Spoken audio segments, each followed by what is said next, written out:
Croc Talk TV podcast. Peace.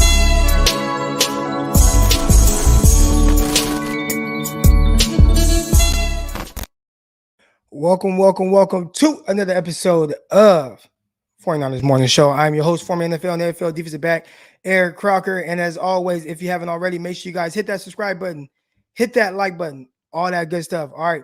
And also, if you have not already, listen to Locked On 49ers with myself, my co-host, Brian Peacock. We go over everything pertaining the game, 49ers against the Arizona Cardinals. On this episode today, it's all Trey Lance, baby. You might as well call it Trey Day. All right. There's been a lot of takes, good, bad, ugly, whatever it is. I want to let you guys get your takes off. All right. Make sure, if you're not already, download the Underdog Fantasy app, Underdog Fantasy or UnderdogFantasy.com. When you use promo code Crocky, you'll get an additional $10 thrown into your account, all kind of cool stuff. You can even do some stuff for the game tonight. You can create a game with your buddies for just the Monday Night Football game. All kind of cool stuff. They got props, under, overs, rivals, all type of really good stuff. And it's not just for football, basketball, all sports. So Underdog Fantasy, make sure you guys download the app, use promo code Crocky, they'll throw an additional $10 into your account. Okay, we got a lot to unpack, but first, y'all already know how we get down, man. Y'all got to let me know, how are y'all doing this morning? All right. So if you're feeling real good, I need to see 5 flames. If you're not feeling real good, put out however many flames, and we're going to come on and talk about it. So the way we're going to do it today, because we do have Greg Pinelli coming on in 30 minutes, I wanted to give you guys a chance to, whatever's on your mind, let's get it off. Let's talk through it together. I'll put the link in the chat. All right. And you guys kind of will help me kind of get my thoughts out. I see the 5 flames coming in. It's great to see everybody feeling good this morning. Definitely blessed. Sydney, why only 3 flames? Come on, man. Come on. Why only 3 flames? Here we go. Now, I'm putting this out there early so you guys have an opportunity to get on right now and come on live, get some of your thoughts out. Miss Debbie's feeling good. Okay. Juan's feeling good. Let's go. Okay. I'm feeling real good as well, y'all. Here we go. After getting up at 4 a.m. to watch the game this morning. Oh, sleepy. So do you live somewhere else? Okay. Johnny's feeling real good. Where's it at? Right here. Boom. I love it. I love it. We're going to get to all these questions and more. But first, we got our first caller coming on right now. All right. Let me make sure I changed it. Boom. Brand. Oh, we got a couple people on. Oh, yeah. Let's go. Here we go. First guy up. Matt, what's good with you, man? How you doing? Man, what's up, man? I'm doing good this morning, man. Just getting on work, man. What's going on with y'all, man? Oh, man, everything's good this way. And I feel like I'm feeling a lot better about the game yesterday, at least Trey Lance's performance and kind of what I was expecting than everybody else, man. How'd you feel about the game? I think with everything that he was up against and the fact that, Kyle was so vanilla with his play calls and was trying to get him killed, running them every single play and everything, I think he did pretty good for somebody that was trying to sabotage him. Because that's what I'm seeing from Kyle. Like I said, I'm tired of giving him chances. It seems like he's trying to put him in bad situations. You could clearly put him in advantageous situations that can take advantage of his skill set, but you're not doing it. And they say you're a genius. Like I was saying, like all these different coaches are using his scheme and being successful using his scheme. And I understand that he's a rookie, but you play action boot, I didn't see none of that. It was just straight design runs. Like it left me scratching my head. I was really irritated trying to watch it, to be honest with you. But I was happy when I saw the trailer. There were a lot of people that felt like, and I'll get into this, that felt like Kyle Shanahan looked like he did not trust Trey Lance. Did you get that sense watching the game? Well, if you didn't trust him, why you keep going for it on 4th down? So that was my reaction. Yeah, that was my response. He passed up like 3 field goals. You could at least took 1 or 2 of them. So I don't know. Just I left scratching my head. I never played. I played in high school though. So I know, like, when you want to win a game, you're going to do everything you got to do to win the game. It don't matter. We had a chance to win it. What's the balance, right? Because there are a lot of people that have felt like maybe Kyle hasn't been aggressive enough, But then yesterday, when he does go for it, they're saying he's too aggressive. What do you think the balance is there? Like when it's a close game like that, we don't have to go for it every time on fourth down. You see, our defense was getting stops for us, was keeping us in the game. Trey was keeping us in the game with his legs and everything.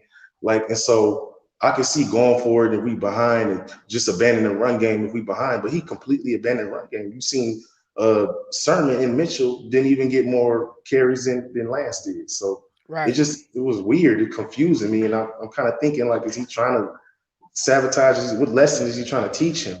Because you're losing games in the process of trying to teach him lessons. I would say this, and I'm gonna get you off, and I appreciate you for coming on. This is my last thing.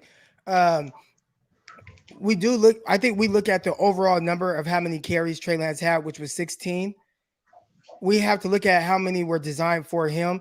There were some that were read options, right? So we have to factor in the read option plays that were, he can either keep it or hand it off to the back. So there's that aspect. And then how many did he drop back to pass, but then ended up taking off? So then there's that aspect of it as well. So 16 carries wasn't 16 called run plays for Trey Lance, if that makes sense. Right. All right, man. But man, I appreciate you coming on. Appreciate your perspective, man. Man, thanks for bringing me onto the show, man. Keep up the great work, man. Love your content, man. Oh, thanks, man. Anytime. Here we go. Next person on. We got Rich. Rich, I know you got some good stuff for me. What's going on? Man, what's good, man? So Friday we talked about the 3 keys, right? And I think 2 of those we did really well. We kept Kyler Murray in check. Man, matter of fact, I was very impressed with our defense. I think Kyler Murray, I think I saw something that said he had like 7 carries for 1 yard or something like that, or I don't even know. Yeah. Well, I mean, that's because DJ Jones had sacked him for, I don't know, 19 yards or something. But that's a pass that goes against the passing numbers. Oh, I thought went against his rushing numbers. So when you get sacked, it goes against the overall passing numbers. So even Kyler Murray's passing numbers, it's whatever he passed for. But when you look at team passing numbers, sacks go against that. Yeah. So what I was disappointed in is we talked about the rushing, and I'm not mad that Lance got so many carries, because like you said, some of those could have been designed. What bothered me is he was in empty sets a lot. So there was absolutely no threat of anybody but him either using his legs or using his arm to carry the offense. And what really bugged me is, especially right after we got that turnover, which was another key. And that was an important turnover because it was right at a key moment. We went empty sets 3 straight times in that series. Elijah Mitchell wasn't in the backfield at all. And that really bugged me because, the only time we really moved the ball and we got into the red zone was when Elijah Mitchell was back there and they were actually handing the ball off to him. I think he got about 3 or 4 carries. And I don't remember, but I think that goal line, I don't think Elijah Mitchell got 1 carry. If he did, it was maybe the very first one. But it was Lance all the time. And, I was very impressed with Trey Lance. I mean, I'm with you. He was, what was impressive to you about it though? Because there are a lot of people that have, they have mixed emotions on it. We've talked about kind of my expectations and what I was looking for coming out of this game. I think other people had different type of expectations. What was impressive about Trey Lance's performance to you?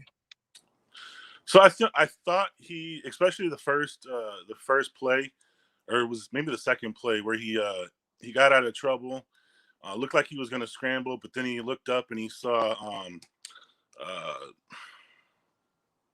you checked that Benjamin down the middle. Oh, when he threw it, yeah, that was the third play. I believe. Got the interception right. They threw it to Buda Baker, but I think he came back and he calmed down, and he started throwing. His passes started looking better. I think that first pass, it kind of looked like he was on his heels or on his toes when he threw that pass. Which I think kind of sailed it a little bit high over his head. But other than that, I think he remained kind of calm throughout the time. And I think basically what Kyle Shanahan was asking from him was just too much. And I think, and that leads me to this. Kyle Shanahan, man, I'm not going to call for his head, but he really needs to figure out his play calling because I'll give you an example. That 4th and 2 where Kyle Juszczyk lined up under center again, ran the exact same thing again. The Cardinals knew exactly what was coming. You could see them, and I think I'm not mad about the play design. I think he could have thrown a wrinkle in there. What I was thinking of was maybe he could have done a toss to Lance or something because everybody was lined up in the middle. If you got it outside to Lance could have easily gotten a couple yards, or he could have used Elijah Mitchell a couple more times because he kept running up the middle every single time on 4th down. And I wasn't mad about the 4th down play calls because one of the keys to the game that I think I don't know if it was you or Brian Peacock mentioned the other day on your guys' podcast was matching Kyler Murray play for play. Right. And I thought it was good for him to be aggressive on 4th down because you have to match Kyler Murray. If no one knew that Kyler Murray wasn't going to play effectively yesterday. So I thought it was good that we went for it on 4th down. I was just questioning the play calling on a couple of those play calls, but otherwise, I mean, I'm very optimistic about the future. I really hope that Shanahan doesn't go back to Jimmy, although I think he will. But I'm very excited about our future. What's that? I said it sounds like he is. So going back to Jimmy. Yeah. So anyway, thanks for your time, man. I appreciate it. And I did ask you a question yesterday. Just real quick. Do you think that all the holding penalties that we had was because of the style of play that Lance brings as opposed to Jimmy? Yeah, and that's something that the offensive line is going to have to get used to. A quarterback that is moving and kind of, work to kind of get comfortable with that. This is what happens when, you have a guy who's mobile and you haven't really utilized him in practice with the first group outside of a handful of snaps in the preseason. So I'd assume that that's something that they'd improve on. But right now it is kind of different where you're used to kind of blocking at a certain angle and then the guy starts moving. You don't know that he's moving and you kind of grabbed and it ends up looking like you're holding. So, yeah. All right, Croc. Well, thanks, man. Keep it up, bro. All right, anytime. Real quick before we get to the next couple callers, I came on here and y'all listened to me talk about kind of the expectations for this game. And once you went to a rookie, and this is just my perspective on it. And again, we're going to get Greg Pinelli in here. Greg will be on in 15 minutes, and we'll go over everything pertaining to the quarterback position, what he saw, what he liked, what he didn't like. Again, this is a guy who has worked hands-on for years with Josh Allen. So, he trains, a plethora of quarterbacks in the Central Valley part of California, really all through California. So, combine prep, all that type of stuff. So he has a different eye for it than maybe even I do. So we'll get his perspective. But what I wanted to see from Trey Lance, really, it was all about what it looked like. You guys in here, you guys heard me talk. The expectations, it wasn't about a win, a loss, or anything like that. I've been on, we need to get this guy ready. Like the sooner that he's ready and at whatever, or near his peak of whatever that is, the better the 49ers are going to be for it, right? They're going to be in a terrific position, but how do you get there? And to me, it's playing them and going through the ups and downs. I actually thought there would be uglier plays than what I saw. I mean, the ugliest of them all was probably his airmail throw on the first drive when he threw the interception. Aside from that, and I've seen a lot of the comments about inaccuracy, not decisive. I thought he was good, but I'm going to get to Greg, and we're going to get his perspective on it and what he saw. But I didn't see a guy who looked rattled. I thought after he threw the pick, I'm like, oh man, like what's he going to look like now, right?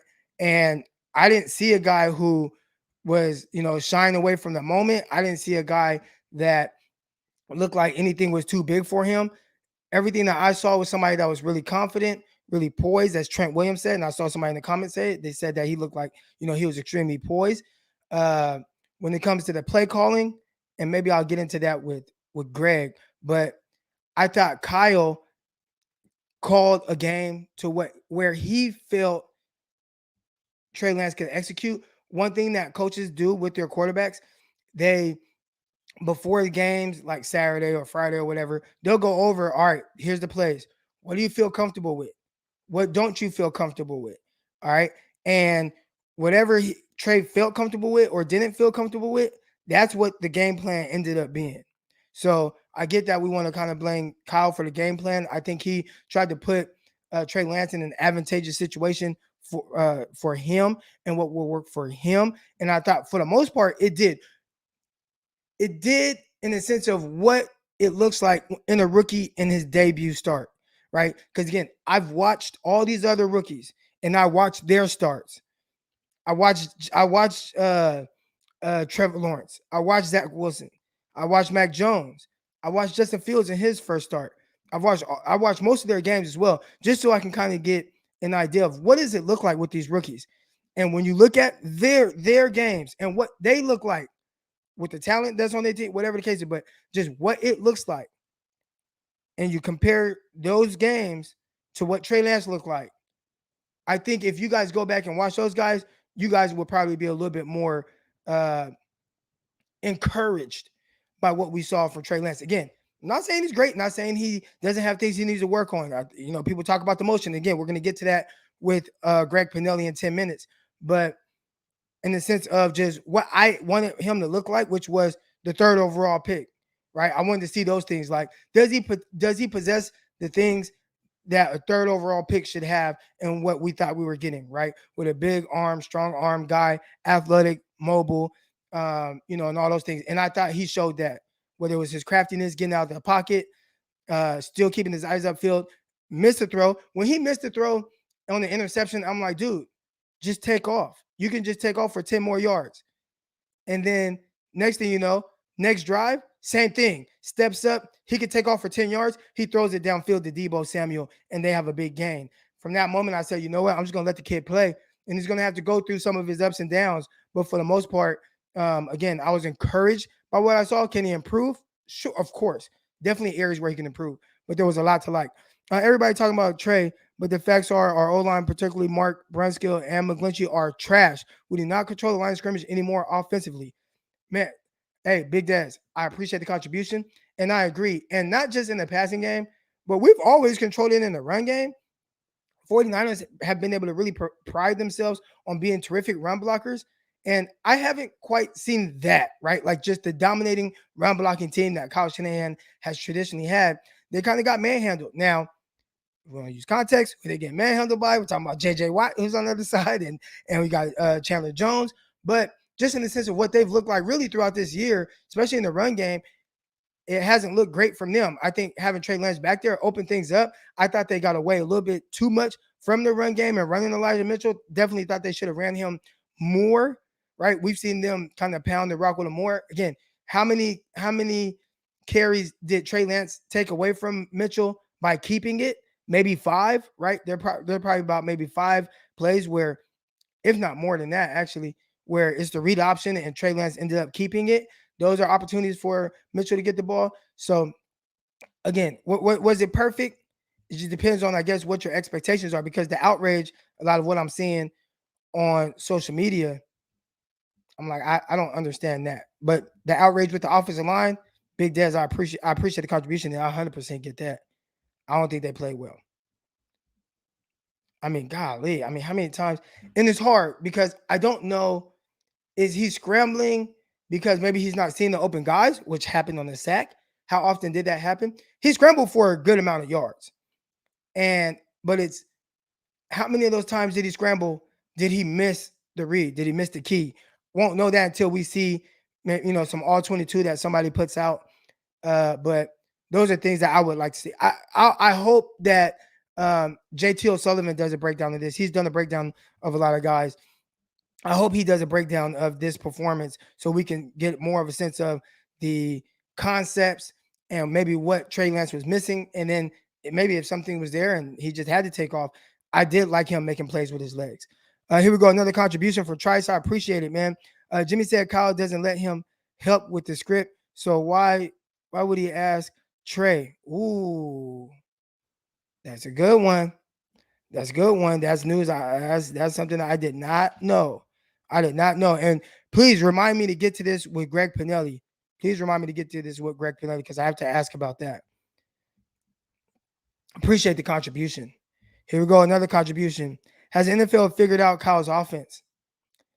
No. I mean, everybody's running it, a variation of it.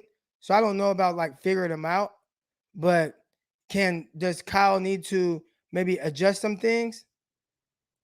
And yeah, I wouldn't say figured it out.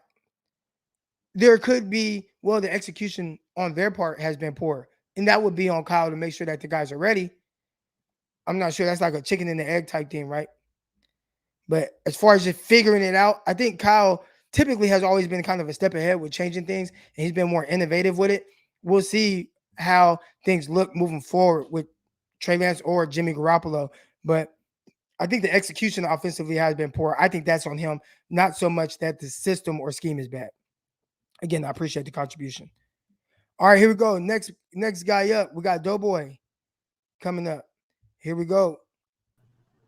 What's up, man? How you doing today? Hey, how you doing, Croc? Top of the morning, man. Oh, man, good morning, What's bro. going on? What's going on, Niner World? Yeah, Niner gang, they in here too. So what I want to say is, I think Trey did excellent as far as a guy that he didn't even know the playbook last week, and so to come in there and play the best team, arguably in the NFL right now, and to hold his own as he did, I give him a whole lot of credit, and I'm really excited about what our future holds with him.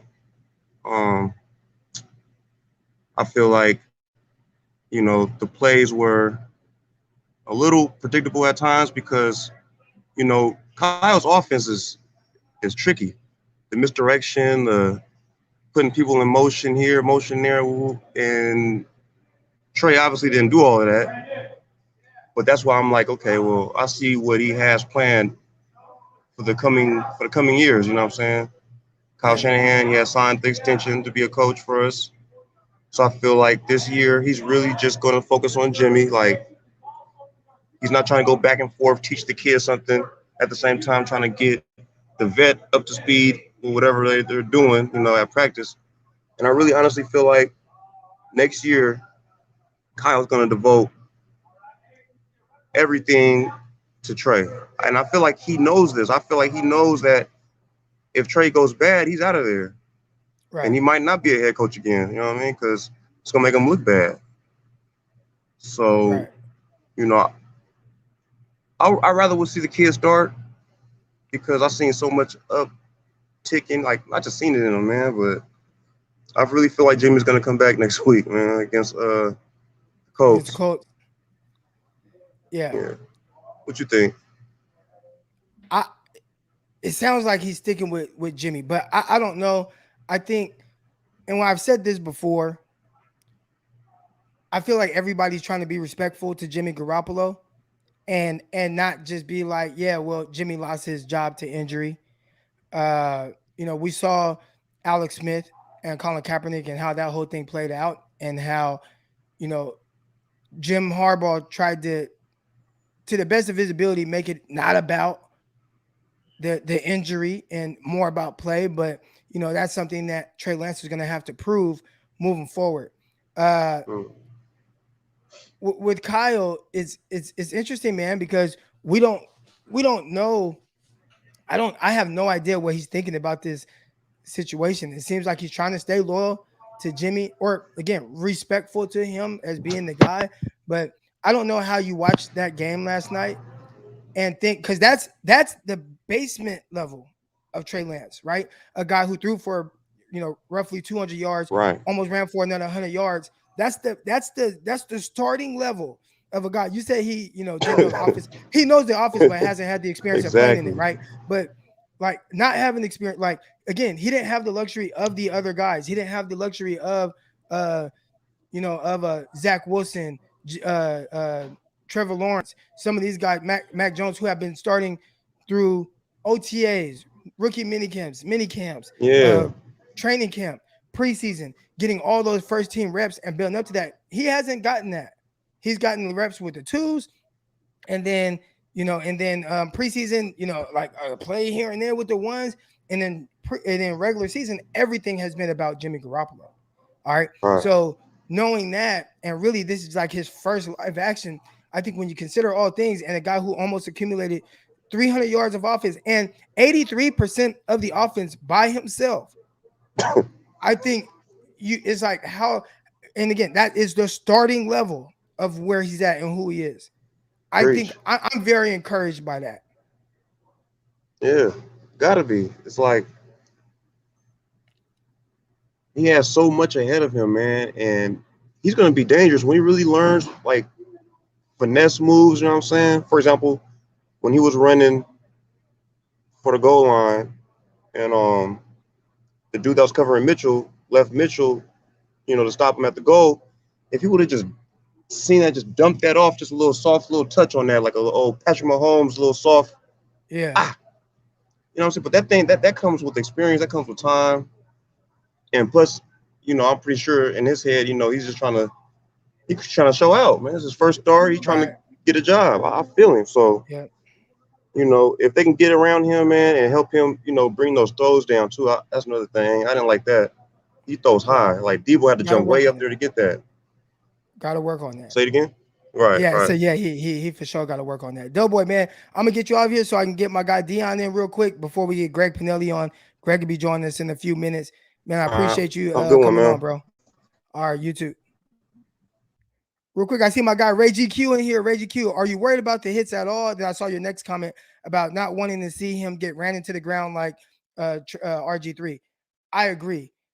And I don't know if it's Kyle just trying to figure out how to get through the season with Trey Lance right now. The curious thing was how much Trey Lance was in shotgun, a guy who played from under center in college. So to not do the under center stuff, again, I don't know if maybe Kyle just feels like he's not there yet, but I would like to see moving forward if you start to see more under center and more of a traditional offense, because again, I watched Nagy and the Bears, and Justin Fields, who was the opposite in college, right? Primarily in shotgun, did run more under center than I think people give him credit for. He's been under center for Chicago and ran a more traditional offense. Didn't see that with Trey Lance and Kyle Shanahan, but I definitely would like to see him take less hits. It's tough though. I think the best thing you tell him is take care of your body, get down, slide, don't take those big hits right now. And hopefully, as time goes on, he'll get more comfortable to where we don't have to rely so much on his legs and he could just do more with his arms. Scott Baldwin, I appreciate the contribution. I don't know if you wanted anything, but man, I appreciate that big time. Thank you for the love, man. Thank you for the contribution. Here we go. Brad Brown, Lance throwing motion is terrifying. If he was a pitcher, I would see the laces and I know what pitch is coming. Kyle on 4th and 1. All right, so I appreciate the contribution, Brad. We're going to get to that with Greg Pinelli. We're going to definitely talk about his throwing motion and what he thinks about it. I think that's definitely something that people have really pointed out. I want to know exactly how much of an issue it is, and if that's what's leading to a lot of the passes that we saw batted down the line of scrimmage, man. Thank you for the contribution, and we'll get into the play calls as well. But real quick, my guy Dion, what's good, man? How you doing? What's happening with you, Crocky? Man, trying to get my voice back. I was at that game, so Yeah. How my was it? throat is disappointing. Yeah. Extremely disappointing. And I'll tell you this. The number one reason it was disappointing is because of our head coach. Half of that offense looked like a college style offense. Like he ran Trey a bunch. And the most precarious thing to me is Trey has a connection with Juwan Jennings and Trent Sherfield. Juwan Jennings was inactive, but Travis Benjamin was active. Right. Trent Sherfield was active, but Travis Benjamin got targets. Someone please explain to me how you supposed to put your quarterback in a position to win and you don't put receivers on the field that the man has a rapport with. Why would you do that? He hasn't built a rapport with Deebo Samuel or Brandon Ayuk. He doesn't know them that well. So, yeah, he's going to miss a few throws. But you take the two people that he has a rapport with out of the game plan. The Cardinals' run defense is trash. It is hot garbage. They were number 31 in the league. Explain to me why you didn't run the ball down their throats. Why didn't Trey Sermon get into the game until the fourth quarter? Why did we only see Elijah Mitchell and Trey Lance as the primary running backs? I'll tell you this too. We got screwed on several calls. There were lots of bad calls by the refs. I was sitting there and I swear to you, they would show replays.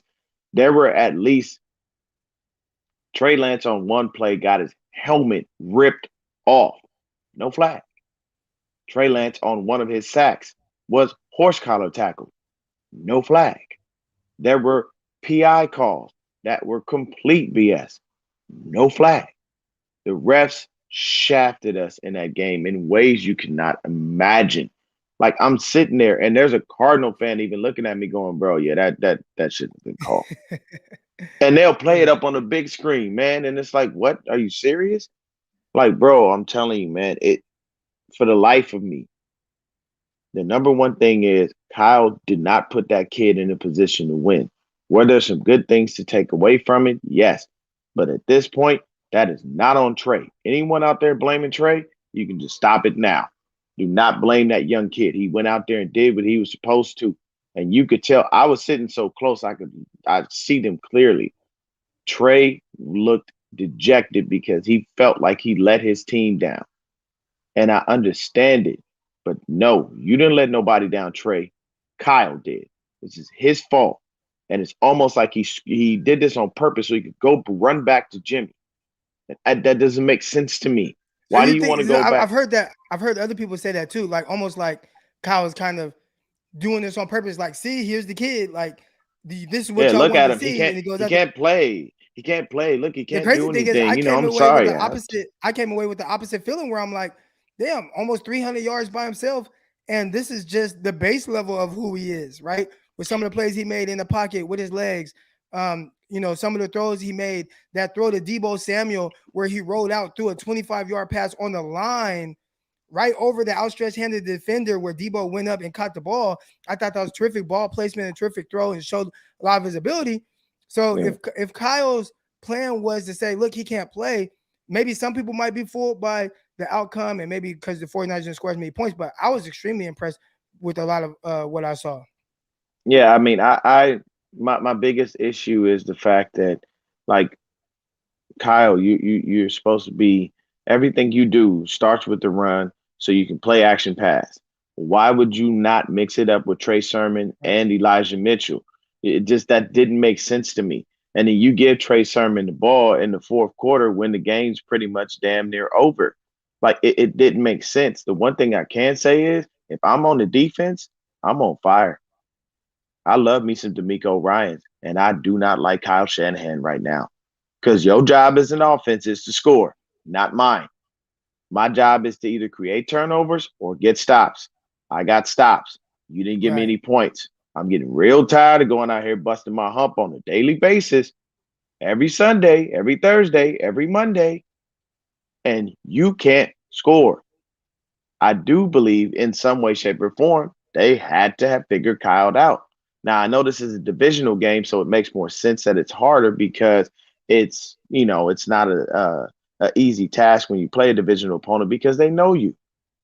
But the issue is you knew in this 3-game stretch, you needed to win at least 2 of these. Now we're behind the 8 ball in the division. If we lose to the Rams, we're done. We're cooked. Why? Because every has the tiebreaker. Well, first, you can't even get to the Rams. We got to get to the Colts first. So that's the biggest game, man. Yeah, but the Colts, I mean, I don't know. I got to get you off. I know everybody appreciates when you come on. I got Greg Pinelli waiting, so we're going to get to that, man. Oh, yeah. Get to him. Hey, appreciate it, brother. I love the passion. I love all that, man. You came with it today, man. I appreciate that. And I know everybody in the chat, they appreciate you for that too, man. Hey, man, much love. Have a good day, Croc. I'll keep watching because I like when Pinelli comes on because he bring me down to earth sometimes with his explanations because I be on fire. Yeah. Peace, brother. All right, we're going to get to that now, man. Peace. All right, here we go. So we're about to have Greg Pinelli on. He's waiting. He's been waiting for a couple minutes now. Real quick, Ray GQ, my dog. I appreciate the super sticker. Much love. Thank you for the contribution. Here we go. We got Scott. Send Trey to Tom House to fix his mechanics. Again, we're going to get into the mechanics with Greg because I know that's been a hot topic around really the 49er fan base. I've listened to a couple different podcasts, people talking about the release, it's long, it's loopy, the issues with it, how that's leading to passes tipped at the line of scrimmage. And I'm like, man, I'm going to ask Greg about this, man. So definitely about to get into that, Scott. I appreciate the contribution.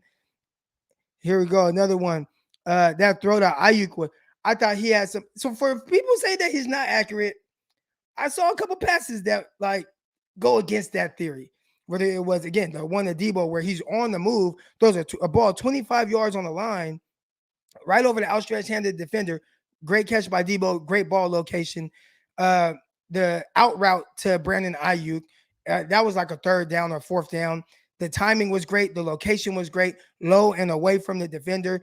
The ball to Sanu that he dropped on the deep end route. I mean, the ball was fluttering there. Eventually got there, but it was where it was supposed to be, and it was a very catchable ball. That wasn't one of his fireballs. So, yeah, I appreciate the contribution. The throw to Ayuk was really good. He had a few of them that were like, man, that's some big time stuff there. But again, I want to get to my guy Greg and ask him more about everything that he saw. So real quick, I'm going to take a step away real quick. We're going to bring Greg on and get to QB Monday.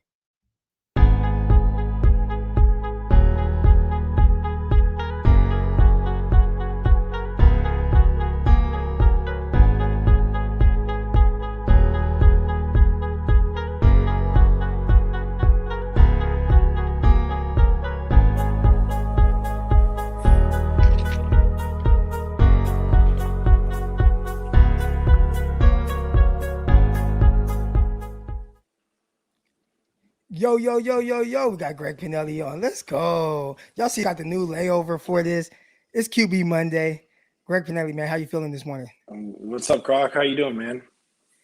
I'm good. I think I'm doing really good, but the 49er fan base, they're kind of up in arms. All right. So before we get into the Trey Lance thing, and I definitely want to talk about some of what I saw from Josh Allen. And as you guys know, my guy Greg, he works with Josh Allen. If you guys have any questions on QB, just kind of the development, the process, mechanics, this is the guy to ask. He works with like so many kids, so many college dudes, NFL guys, works hand in hand with a lot of these guys. Has worked with Josh Allen for a while now and has helped contribute to Josh Allen, improving when he's had time.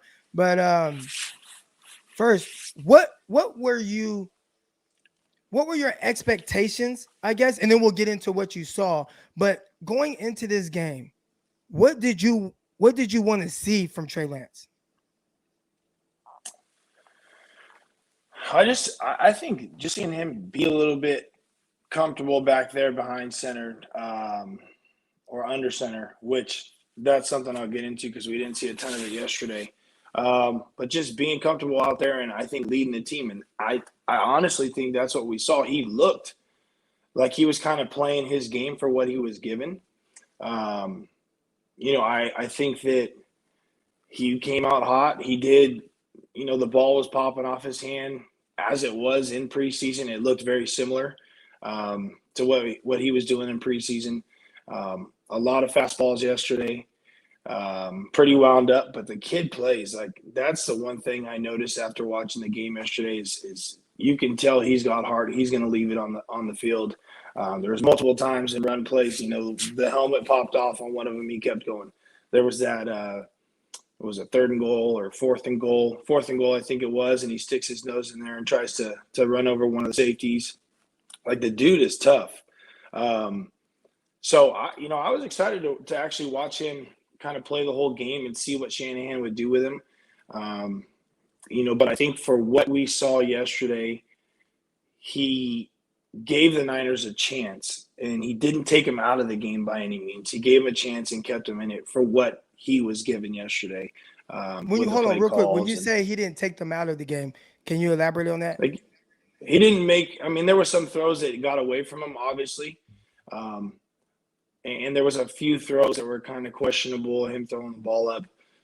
But overall, he didn't make a ton of mistakes, in my opinion, that took the Niners out of the game by any means or put us in a bad position, as far as turnovers or interceptions.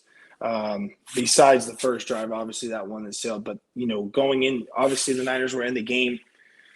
The defense played pretty well considering. So there was no mistakes that I recognized that completely took the Niners out of the game that were in Trey Lance's hands. And when you say that, you mean like, because a lot of people be like rookie mistakes, right? Where things where you're like, oh my gosh, like you just can't do that. You're saying like, aside from obviously the first throw that he airmailed, and people have talked about him kind of throwing high, you didn't see anything that was too detrimental to the team after that. No, as far as like a turnover or just bonehead plays overall, no, not that I saw. Yeah. Now, what would you say attributes to some of these high passes? I want you to get to that. And also, no, we'll get to that first, and then we'll talk about the throwing motion. What do I think attributes to some of the high passes? Yeah. Obviously, like the first thing would be release point. The second thing is probably going to be, some of those throws, like those layered throws. We've talked about that before, right? And for those who have not caught it, like there's, in the quarterback training world or the quarterback world, like the one ball would be like a fastball. There's not much room to miss when you throw that ball. It's like your slant routes, your out routes, your comebacks. I mean, it's on a line. You got to be perfect when you throw it because you don't give the receiver much room to adjust to it. Then there's a two ball, like a layered throw over linebackers in the middle of the field, cover two corners, sometimes hole shots or balls in the hole in a cover two, where it's a layered throw over one defender that's falling in between. So like a perfect example would be like a deep dig. Right. Or Josh did that layered throw last night to Emmanuel Sanders, that seam route up the middle, layered it over to the defender. And if he throws it with more air, he probably throws him out of the end zone. So it's hard with an arc turning that ball over. And then there's a three ball, which is like a fade ball. So for the fastball throwers, guys like Trey Lance, Josh, Mahomes, those types of guys, it's a little, from what I see, it's a little bit of a struggle at first in the NFL, making those layered throws. Getting that ball to turn over and trusting it to turn over.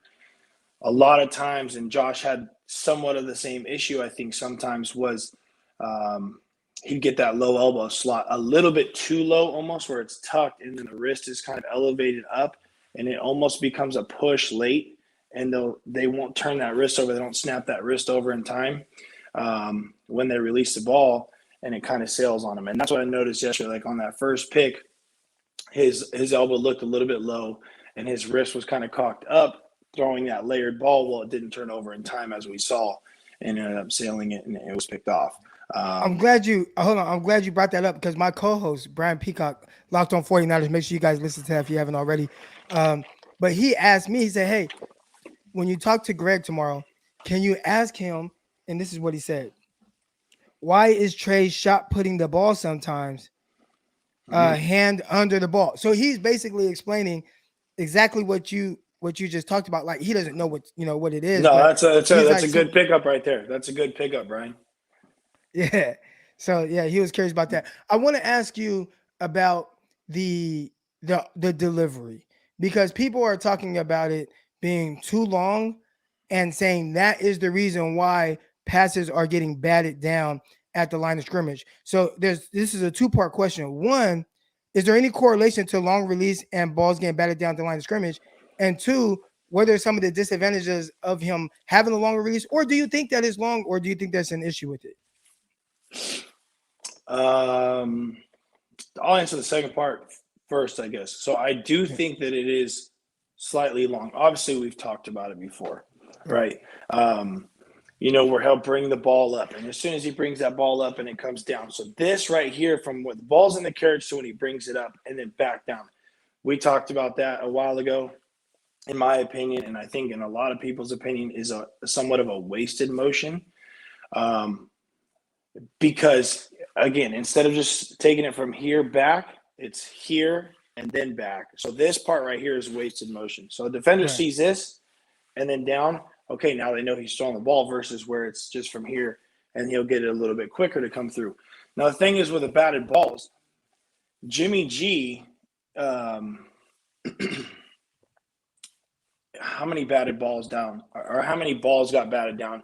We look back to that Super Bowl. I think it was probably like 5 or 6 at least at the line of scrimmage, right? And Jimmy's got one of the quicker releases in the NFL for quarterbacks, right? So it's just, defenders are going to make plays on the football, right? They're going to make plays on the quarterback. They're going to bat balls down. I do think that sometimes it will be a hindrance because it is a little bit longer because of the wasted motion and the way that he sets and brings that ball up in the carriage and then right back down. That part of it, I think, is wasted. If he didn't do this, it wouldn't look as long as it is, right? From here to here is a shorter path than here to here. So that, I think, is the one issue. I think if he can try and shorten that or try and eliminate that just a little bit, I think that would help out. But I don't think that's a huge correlation with missing high, if that makes sense. Like the way that he sets it and gets a little bit longer, in my opinion, is not where he's releasing high. That's all release points, elbow slot, arm or hand angle when the ball's actually releasing. And I saw somebody say earlier, send him to Tom House in the off season or whatever it may be. And the thing is it, whether he goes to Tom House, whether he goes to Quincy, whether he trains with me, whoever it may be, if I was to train him, it's the quarterback one would have to be willing, right, to mentally and physically make those changes. It's not something that's going to happen overnight with Trey Lance. Obviously, he's been throwing like this for a while. I'm sure that at some point or another, quarterback coach has probably tried to change those mechanics. I'm sure that Kyle may have asked him about those mechanics or how he throws the ball. But the thing is the NFL scouts knew what they were getting into the draft. Trey Lance was going to go top 10 overall, and every single one of them has seen these mechanics over and over during the pro day stuff or during his game film, etc. So they obviously weren't too concerned about it. And as we've gone on in the NFL, where they used to hold the ball up here on what they call the shelf, Aaron Rodgers was doing this stuff at Cal. Now it's become more free-flowing, a little bit more loose. Some people say longer, or it looks more like a baseball mechanics, where it's getting a little bit where we call like a flat L, where they take it away and then it's more of like that wind up. He gets a little bit longer with it, like I said, because he raises that ball up and pushes it right back down. But overall, the good part about it is he creates a ton of power throwing the ball. He's got some serious whip on the ball. And you've seen it yesterday. Almost every damn ball he was throwing was whipping out of his hand. It's coming hot. And sometimes it looks pretty, sometimes it doesn't. But overall, I think as he grows in the NFL, anticipation on throws, and I'm sure with a couple more off seasons, I can guarantee that he'll probably be working on it because people are going to be talking about it, or he'll notice that some balls are getting batted down. Some people are anticipating things or actually seeing him start that motion a little bit sooner as compared to a college defense and making breaks on balls. So I bet going into the offseason, if he goes back to Quincy where he is in Atlanta, that they'll probably be working on some of those things. But again, these guys aren't 12, 13-year-old kids or 10-year-old kids that don't have a ton of muscle memory established already. So to make those changes, it's not something that happens overnight. You got to rep it over. I mean, he'd have to do 3, 4, 5 days a week of doing it over and over and over again in the off season.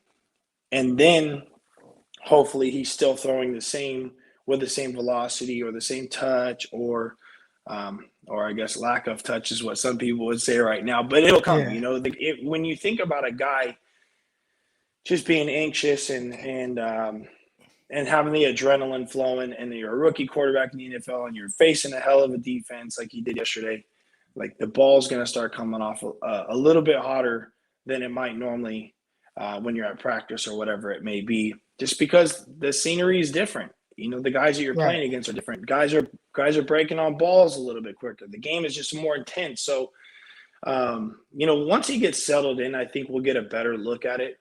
But overall, I think I think he shows some promise. watching that game yesterday reminded me of watching Josh a lot when Josh was a rookie.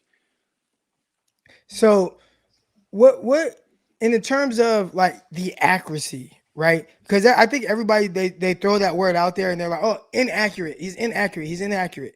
All right. What did you think about just the pure accuracy in which he was throwing the ball? It looked like a rookie in the NFL. Yeah. This is again, people, it's magnified when you're a fan of the team, right? Like I'm a fan of obviously the 49ers. I'm a fan of the Buffalo Bills now because Josh is on the team. I root for the quarterbacks that we train, but when you look at the accuracy again and compare him to the others, it's kind of similar, right? And again, for his first true start against that defense, those guys are undefeated for a reason. He wasn't playing a bunch of slaps. And the defense, they were on his ass yesterday, He had to push up in the pocket and move around a ton yesterday. So there wasn't a ton of throws where where it looked like he was comfortable with nobody around him. And even in the gun, they threw out of the gun, and we'll talk about that, but he threw out of the gun a lot. And he gets a ton of depth because he's doing 5-step drops. So by the time he throws the ball, it's at 10 yards. That was the only time it seemed like he was actually somewhat comfortable with his feet set. But overall, with the accuracy, he made some great throws. He put it on the money on some of them. He squeezed a couple of them in there that was like, holy crap, like this is something, obviously we haven't seen in a while in those uniforms. So that's the fun part about it. But with that, again, we talk about the 1 balls, the 2 balls, fitting throws in. If you miss anticipations or those anticipation throws and you're playing late to those throws, then you got to throw the fastballs. And then you're sacrificing the accuracy when you do so. So I think as he gets more comfortable with the offense and Kyle builds it around him a little bit more, the accuracy will go up. But the thing is I watched the game yesterday, and then I rewatched it on Game Pass, and I was going to tally it up on how many plays, and maybe somebody in here has it, but how many plays we had where the Niners were in the gun versus under center. And watching it, like, no offense to I like Shanahan, but watching that offense yesterday looks like a shitty version of the Ravens offense, if that makes sense. Yeah. It's like I'm just being honest. You're not Greg Roman. Like, you're No. Kyle. Run your stuff, right? Because I talked about it a little bit. I watched Justin Fields, who primarily played in shotgun at Ohio State. He did do some under center stuff at Ohio State, I think more than maybe people kind of remember, but primarily shotgun guy. He goes to Chicago. They are under center a ton, right? And Andy Dalton, they have Andy Dalton. Andy Dalton plays a certain way. Well, I went back and I watched not Justin Fields' first start, which I watched that too, but I wasn't really paying attention. But his second start against the Lions, I just rewatched that. And I'm like, what does he look like in his second start? And I thought he looked good. But one thing I noticed was, damn, he's under center like 80% of the time, as opposed to what we saw from Trey Lance, who was actually under center 80% of the time in college. He was in shotgun primarily, I'd say 95% of the time in this game. And it's like, Kyle, that's not your offense. Why did you change it up so much? Right. It's complete. I mean, honestly, it's like, like I said, it looks like a shittier version or a watered down version of the Ravens offense. And you got the announcers yesterday in shotgun. Who was calling the game? I forget who was Mark calling Sanchez. the game. Mark Sanchez was one of them. Mark Sanchez. He's like, wait, hold on. What do you think about Mark Sanchez? Because I actually like Mark Sanchez calling the game. He was like Tony Romo 2.0 yesterday. He was good. So that's what I tweeted out. I was like, Mark Sanchez has been pretty good. And I got a lot of pushback in the comments on that. And I was like, damn, I thought he was legit. Some people are going to say he talks too much or whatever it may be. But if you eliminate the other BS and listen to like some of the things he's talking about as far as plays, if Mark Sanchez is calling out the plays before, there's a good chance the defense is going to have an idea of what the hell is going on too. Yeah. Right? So Mark Sanchez, here comes a quarterback run. Here he said it like 3 or 4 times at least. Here comes a quarterback run before the ball's even snapped. It's like, if Mark Sanchez knows what the hell's going on there, I guarantee the defense, with that defense that they have, knows the exact same thing that's going to happen, right, as far as tendencies go or what they're showing through the set. But I think that, again, it goes back to the offense. The offense that Kyle has worked off of for years, that West Coast offense, is not what's being shown with Trey Lance. And again, Trey Lance, obviously, like you mentioned, ran a pro-style offense in college. He was efficient under center. The pass game, in my opinion, is more efficient. Or excuse me, the play action pass game is more efficient under center. It's harder to see the ball when the quarterback takes a snap and gets that ball back for his fake. It gets lost in a little bit of the wash of the line and the D line. Now he's 5 yards back doing this over and over. It's not really that effective. If you look at a lot of the play action he ran out of the gun yesterday, doing that zone read, fake, it wasn't that effective. But you put him under center, set up the pass, run, whatever it may be, and give him an opportunity to do those things under center like he does with Jimmy G, I think that we would see a lot more efficiency in the pass game. You would get a lot bigger holes opening up in the defense. You would get some guys that are – the linebackers coming up and him being able to hit those layer throws behind it. Right. You get – exactly, and that's the point, is you get those linebackers to suck up a couple steps. Okay, you got a deep dig behind. It's in the first window, second window, whatever it may be. He snaps his head around, boom.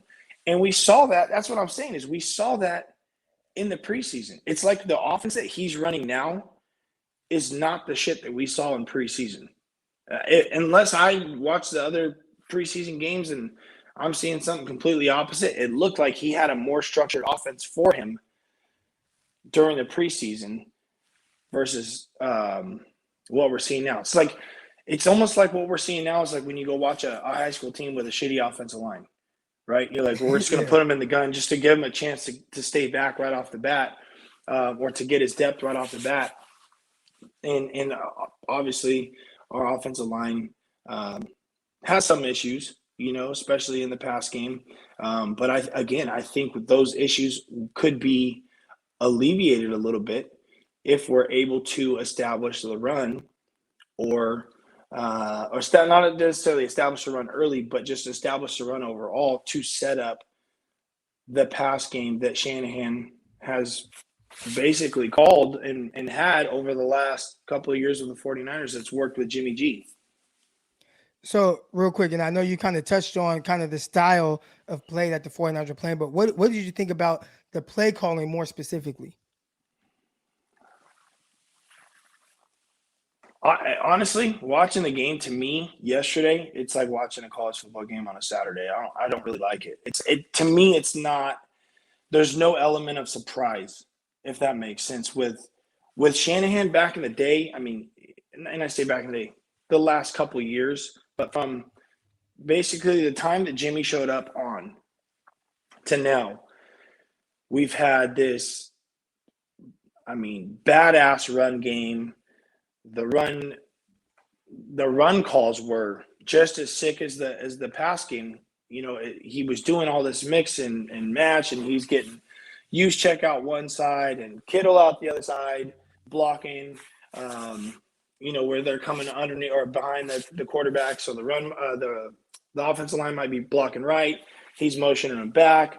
They're cutting on the backside, and there's just those little run plays that are getting 5, 6, 7 yards a pop, and we're not even doing that stuff out of shotgun. It looks very basic. It looks very vanilla, if you would. So his offense right now, in my opinion, is vanilla. And the few times that he did go under center, he tried to go in that little pistol, or not that pistol, but like the fullback set where it'd be like a pro eye set. But I don't think they did it enough. And I think they threw out of it. I got to go back and look, but I can't remember them throwing out of or under center more than probably 4 times yesterday, which in other games, again, if you're going to throw the ball 25, 30 times in a game and you're only throwing under center 4 times, in the offense that Kyle has. That you wouldn't associate the two shotgun throws, inside zone run fakes, or weak play action fakes in the shotgun. You wouldn't associate that with Kyle's offense. To me, that's not what it is, and it's almost like he's just throwing shit at the wall and see what sticks, and that's what he's going to call. Do you think that he feels like maybe he has to do that, like, to help Trey Lance, or do you think like there's a lot of people that feel like Kyle's trying to like sabotage Trey Lance to show like, see, this is why I've been playing Trey Lance all the time. Now, I don't know if that's the case because I know he just wants to win, but what are your kind of thoughts on that? I mean, the sabotage thing, I don't think so. Because again, as this continues on, if it continues, like that seat is getting hotter under his ass every single week, and we've talked about it before. Kyle without Jimmy he's got a losing record, right? So he better figure out quick how to win with Trey Lance. And I don't think what he's doing right now, in my opinion, it's too predictable. It's too readable that he's going to win those big games, especially in the division, where the defenses are probably, the best in the NFL, or some of the best in the NFL. So I think that I would personally like to see him go back to what he did in preseason, because, again, I think that Trey Lance overall operated that offense pretty well in the preseason. And now it's gone like completely opposite, where he's like, okay, I'm just going to stick him in the gun and we're going to make up a whole new offense for him. I don't think that should be the case. I think that Trey probably feels he can operate the whole offense. It looked like he did fine within a preseason, so I'm not sure why we went away from it now. But again, it looks like a watered down version of what the Ravens are doing, a college offense. And it's a college offense, again, that Trey Lance didn't even run. Right. And that's the thing that worries me, honestly, is how much of this are you going to be able to do with Trey Lance, and how long is he going to last doing it? With all those hits, it's like with all these hits that he's taking. It's like I don't even know how many times did Trey Lance run the ball yesterday. I need to go look at that. It was 16 runs. Now I don't know how many of those were designed runs, because there were some where they had the read option. I guess technically that's a design run.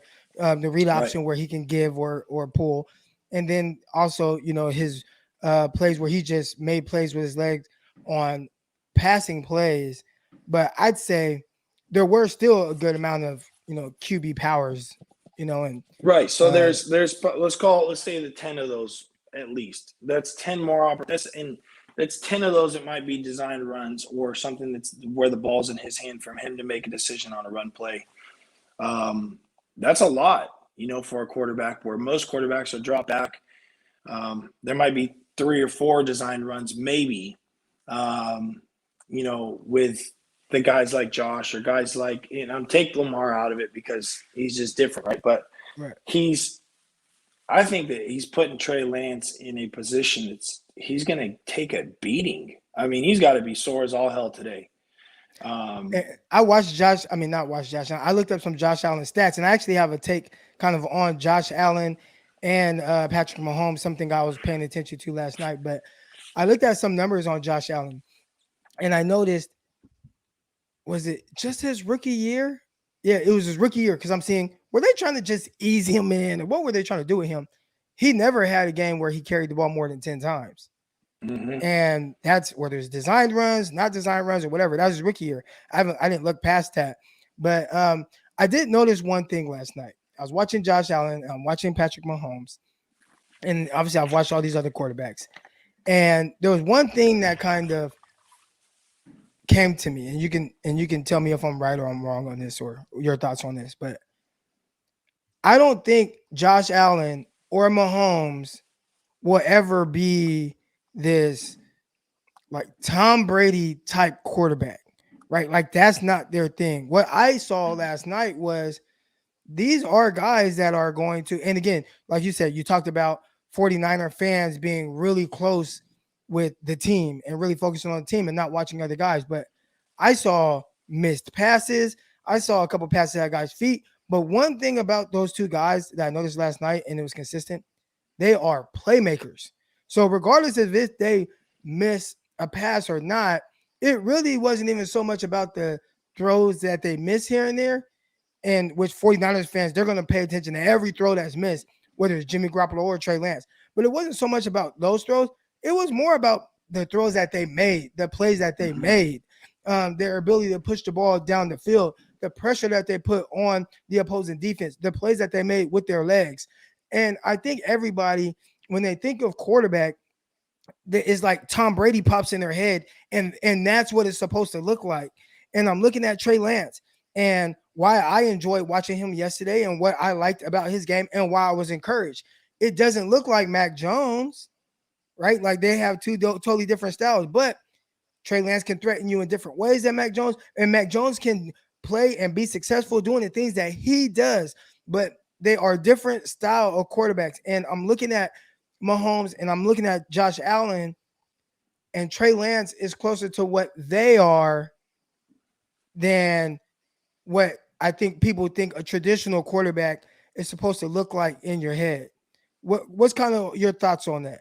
Yeah, and I think that's, honestly, I think that's why they drafted him, because he brings that different element to the game or to the field. Because, like we talked about, the game's changing. How many guys are getting drafted that are like Tom Brady that were in this year's draft? There was Mac Jones, right? The rest of them, even Zach Wilson, are guys that are a little bit more mobile with their feet. They're a little bit more twitchy. They can get out of the pocket and create these plays and make these off-platform throws and run away from defenders and do the things that we're seeing Josh and Patrick Mahomes do. And going back and looking at the game last night, there was some crappy throws from both of them, and I think they would obviously both say that.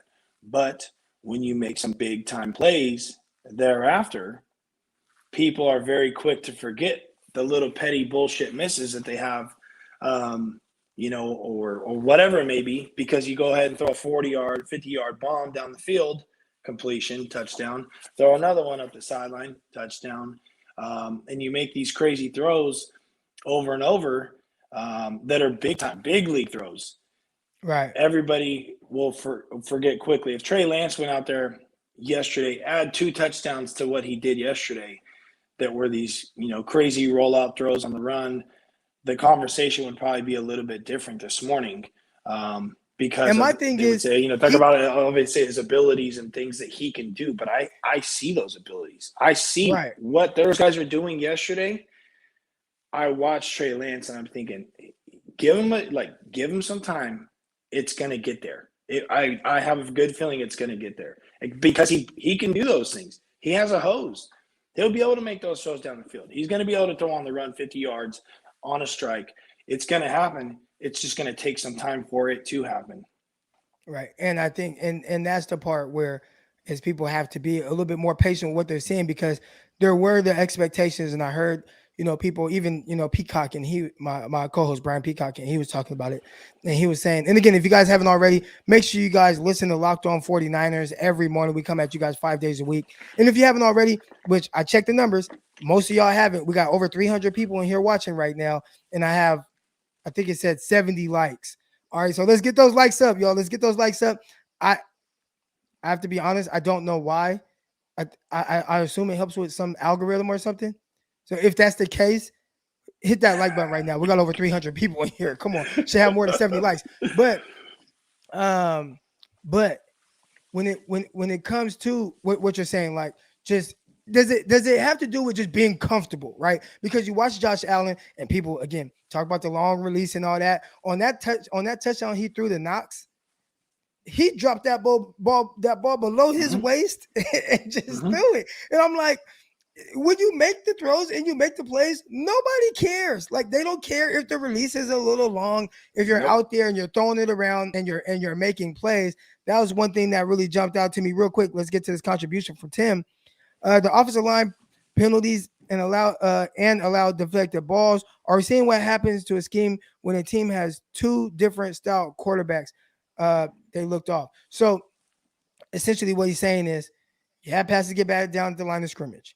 The offensive line, with Trey Lance and his ability to kind of move, it looks like maybe the offensive line wasn't ready for that, and there were some grabs that they did. Is that what happens when you are an offensive line and you are really playing for two different style of quarterbacks? I think that the offensive line is being forced to play with two different style of quarterbacks because it's forced on them because of Shanahan. It's not forced on them because the Trey Lance can do more things.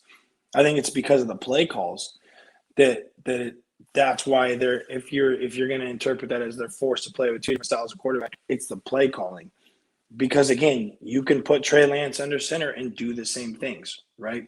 Is he going to move around a little bit more? Yeah, he's able to escape the pocket a little bit more than what Jimmy obviously will do. He's able to extend plays a little bit more. But those are good things. Those are positives, right? Now there's going to be some times where he might hold on to the ball a little bit longer and miss those first window throws, and he's got to go a second window or tuck and run thereafter. But again, that's going to come with experience. It's tough because we've been used to this Niners team in a win now mode. And the team is built to kind of win now. And now we got some injuries that are coming on. It's obviously not looking the greatest right now, but with patience, I think that good things will come. Like, again, I watched all of Josh's rookie games, right? And I there was plenty of times where I would, he's like a little brother to me, and I'm still watching. I'm like, oh man, you got to be kidding me! Like, that throw, why that throw, or why this? Or I tweeted you one time. Remember his rookie year? I was like, bro, where's he throwing the ball? I remember. Like 5-6 yards out of bounds. I'm like, he can't throw. Crocky was low-key or high-key hating on him back in the day, right? And a lot of people were. That was like, he's not accurate. He's not accurate. It was like that conversation over and over. Well, if real you quick, ask because 32 there's people in here. Hold on, real quick, because it's not my bad cutting you off. There are a lot of people in here that they maybe didn't hear you talk about this previously. All right, but talk a little bit about the progression with Josh Allen's accuracy. It's for sure comfortability, like understanding what the defense is giving you, having a better understanding of the playbook and the expectations within the playbook. Understanding the progressions through it, the protections through it. Just overall, I think that's going to bring the confidence. And it's the same reason why, Mark Sanchez a couple weeks ago, and I still got to post the video, but Mark Sanchez a couple weeks ago talked about how rookie quarterbacks basically shouldn't be starting in the NFL. And Matt Ryan and Stafford ruined that trend. Like, they came in and had success right away. And since then, rookie quarterbacks have basically had that expectation of starting. Before that, rookie quarterbacks get drafted. It's like, okay, they're going to sit for the year at least, and then we'll move them on from there. So these guys are kind of thrown in the fire. And it's when you see the things that he's doing, it's on par with most rookie quarterbacks and what they do. There's a reason why I guess you give them a little bit of a pass, most of them a little bit of a pass, because, okay, they're rookies, right? They got to get used to the game speed. They got to get used to the playbook. They got to get used to the calls, the protections and things like that. So as he gets, like, I'm excited for Trey Lance. I really am. I think with Jimmy being hurt and Trey doing what he's doing, it's like the Jimmy era is kind of getting pushed away a little bit more. Like, I don't know how much more of him we're going to necessarily see depending on how long he's out. I don't know, though. He might come back in a week or two, and then he's thrown right back into it, and they let Trey develop. That's what they say. I know. And I think that obviously people are going to, set fire to their mobile devices and their computers and their TV screens if they see that happen. But I don't know what's going to happen with the quarterback situation moving forward. Whether they throw Jimmy back in or not. Hold on, we're going to get to that because I want your opinion on that. Real quick, Tyler Johnston, I appreciate the contribution. Hey, Croc, big fan. Appreciate it. I love when people are big fans. I often watch shows like Chapman and 49ers Hive with Matt and Zach. Those are two of my homies. Will we see you on there again anytime soon? Thanks for the content. One, I appreciate the contribution. Two, yeah, they know. Anytime they ask me to come on, I'm willing to come on. I just love talking football, 49er football, NFL. I've been asked to be on all these different shows that I never thought I would. So anytime, especially like a lot of my 49er people who I kind of stumbled into this whole thing, which has been awesome because now I don't have a day job, I guess. Yeah, anytime they ask me to come on, I'll definitely be on there, man. But Tyler, I appreciate the contribution. But so I want to ask you, and somebody said Davis played better than. All right, so and I'll get to this. Davis Mills played better than Trey with no excuses. Dude plays for the Texans. All right, let's talk about that real quick. And really, this pertains to a lot of the other guys. Davis Mills played extremely well yesterday. I watched him. Threw for over 300 yards, couple touchdowns, made plays. I really like Davis Mills. One thing that people, and this is what happens when you kind of live in the moment. Did you watch Davis Mills last week? You know what I'm saying? Because I paid attention because he was part of one of my parlays. And he only had to throw for a certain amount of yards. Dude had Davis Mills literally had like 5 yards going into halftime passing. So I get it in the sense of like yesterday, Mills played very well. Previous week, he played crappy the whole game. The week before that, it was whatever, turning the ball over, all type of stuff. Again, plays for the Texans. We could talk about that. But all these guys, if you're judging guys off of this one game and this in a phone booth, as opposed to these guys are rookies and how are they going to build on their performances, you're gonna be all over the place because it goes up and down from week to week. I've watched all these other guys. I've watched Zach Wilson again. I looked at my phone. It was week 2. I was at the 49ers Eagles game. I looked at my phone and saw it was the third quarter. Zach Wilson had 4 completions and 4 interceptions, and it was in the third quarter.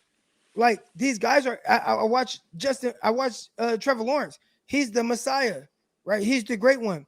He threw for like 100 yards in a game, and he had multiple games like that. So again, like I'm not judging these guys week to week. What I'm looking at with whether it's Trey Lance, whether it's Justin Fields, whether it's Mills, whether it's Mac Jones, Zach, whatever. Okay, what do they look like right now, and how do they progress throughout the season?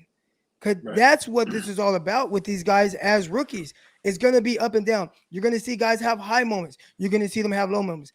I thought yesterday, Trey Lance, it was encouraging. First start, saw some things I really liked. Saw some things I'm like, man, I bet he wants to clean that up. Okay, by week 18, will he have that cleaned up? That's all I care about. To me, it doesn't matter about week to week because if you're judging guys like that, you're going to pull your hair out, getting confused, and one day you're going to look right. Yeah, Davis Mills yesterday played extremely well, but just last week, it was crappy. You know what I'm saying? So, again, that's not to get on you. I appreciate you, Travis, for your, your input, and everybody knows I don't want to push my narrative on anyone, or that's just how I kind of see it.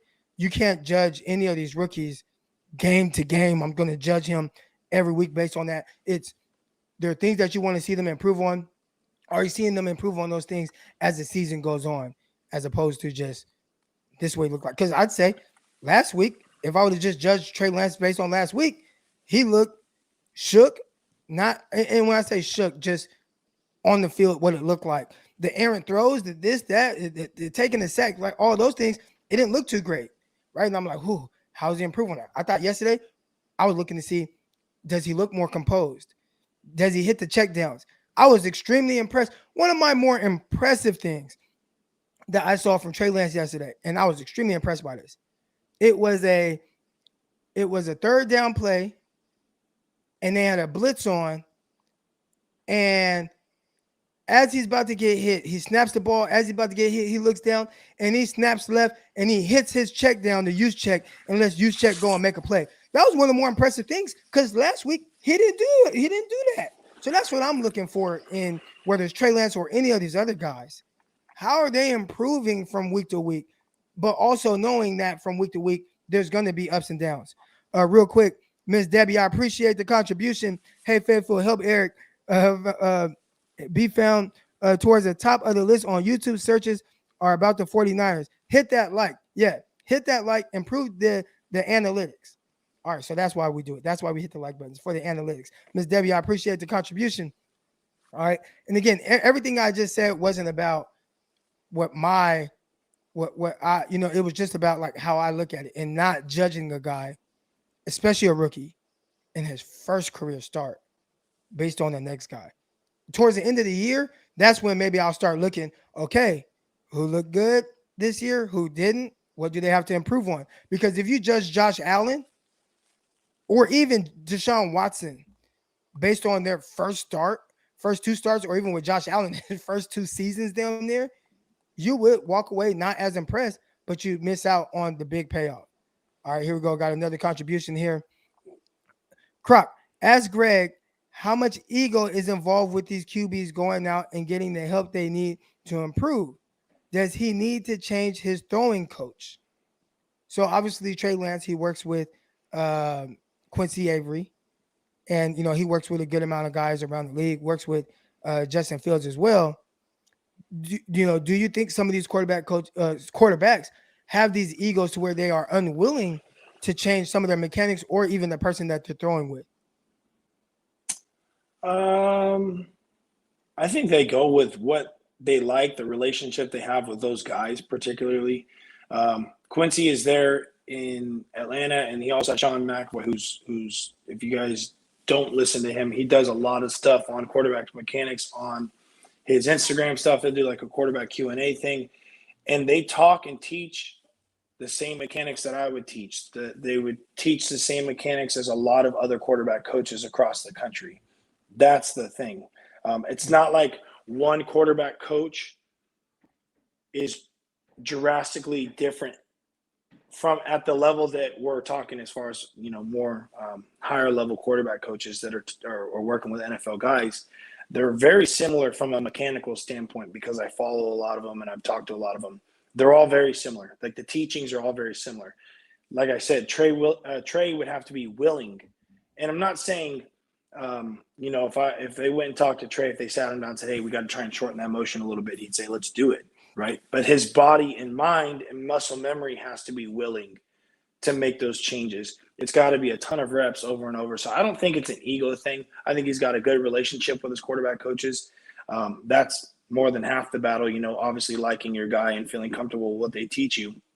But as far as mechanical standpoint, many guys at that level or the elite quarterback coaching level are teaching very similar things to what he's been taught or is being taught over there with Quincy anyway. So, and you're talking about guys at like the higher level of QB training, right? Like the guys that are, yeah, I'm just saying, like Averys even guys that in like most guys in general, like I can think of 10 quarterback coaches off the top of my head that have worked with NFL quarterbacks.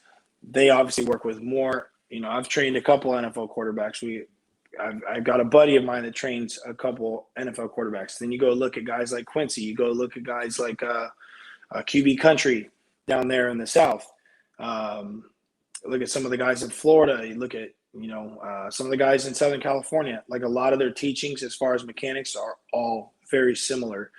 And a lot of it comes from some of the drills that they're doing, but a lot of it comes from what Tom House has taught anyways, as far as like the biomechanics and what the proper throwing motion would be, feet on the ground, where the arm slot should be at that point in certain steps in your mechanics. He's kind of opened the door and put the science behind a lot of the mechanic stuff. And a lot of that is kind of being taught now. It's trickled down to quarterback coaches and is being taught. So, whether he goes to another quarterback coach or not, he'd have to implement those things on the field anyways, because I could train a kid, whether it's Trey Lance or whether it's Josh or whether it's Tyler Bray or whoever it may be. I can train these elite level guys for a week straight. Let's just say a week straight, right? Well, that next week they're not with me. They'd have to be working on those same things, continuously in order for a change to happen at the age they're at, because they've had so much of this muscle memory already instilled in their body that it's not going to change. Again, it's not going to change overnight. It's something that has to be done constantly. And then when you get onto the field, like you have to do it so much to the point you have to do these drills or these mechanics drills, throwing drills so much to the point where you get onto the field that it's automatic at that point, right? Otherwise, the body is quickly to forget, okay, when it's like, this anxious, or high anxiety, high, I'm at a loss for a word. But anyways, when they're in these games and shit's flying, you're not thinking, okay, I got to step and get to this flat L, and this is where my elbow should be. It just happens naturally. And he'd have to do it so much to where it does happen naturally, because he could go to another quarterback coach in the offseason and then show up next fall camp. And after about 2 weeks, it could just be gone. Right. And I see it all the time with a lot of my high school guys. Like, I train a couple elite high school quarterbacks, and we work things in the off season. And when they're doing one-on-one sessions with me, the mechanics look great, but then you throw them into the game in a couple of weeks, like, you can kind of see the mechanics get a little bit more loose week by week by week, right? And I had this conversation with Coach Weiss, who's the quarterback coach at Michigan this offseason. He came from the Ravens. He's been a Harbaugh guy forever. He was with Jim at Stanford, then went to the Ravens, and now he's at Michigan. And we were talking this offseason. He said that he thought, as a quarterback coach of the Ravens, like, he didn't know hardly anything about quarterback mechanics. So we did a 2-hour Zoom call talking quarterback mechanics and drills. And what he said is, during the season, Lamar's mechanics would fall off so much they didn't know how to fix it. Like, they had no clue. Like, they didn't know the drills to fix it. They didn't have the wherewithal or the time to even sit there with Lamar Jackson and try and fix his mechanics during the season. So that's why these quarterbacks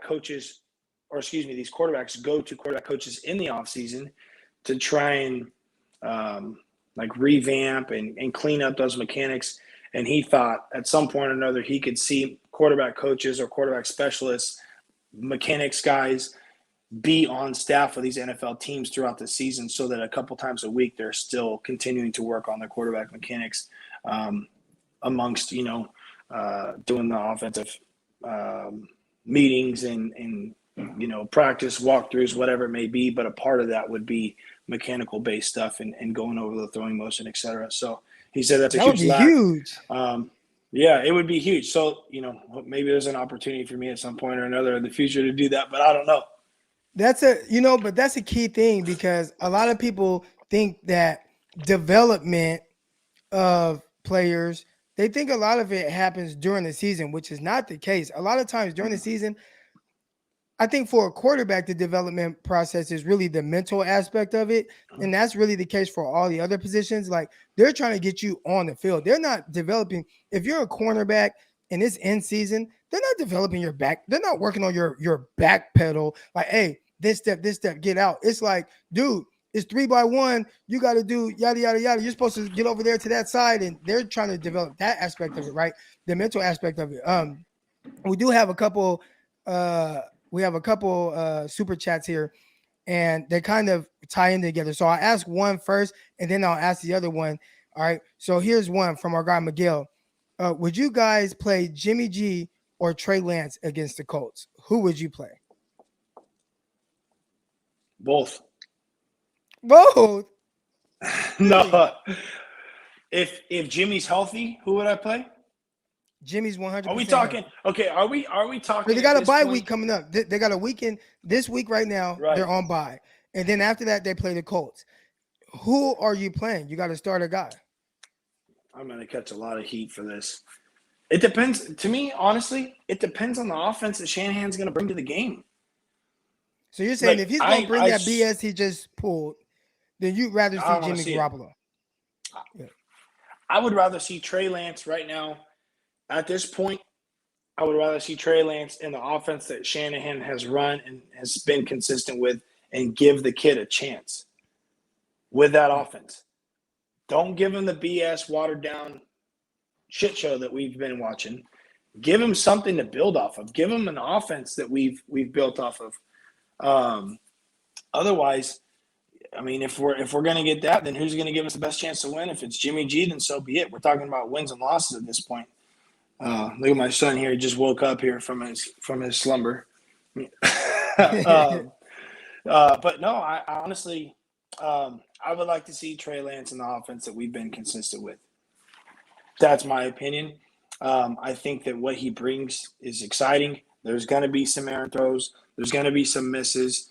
But at the same time, that big game or the big play factor that he brings, I think is huge, and so it's a tough one. Honestly, it's a tough one. There's a reason why Jimmy has won games. There's going to be some risks. There's going to be some luck. But, at the same time, he's operated the offense pretty well. But if we're looking at it from a standpoint of, okay, it's time to get this kid developed and move on. I want to know who you would start. That's all that matters.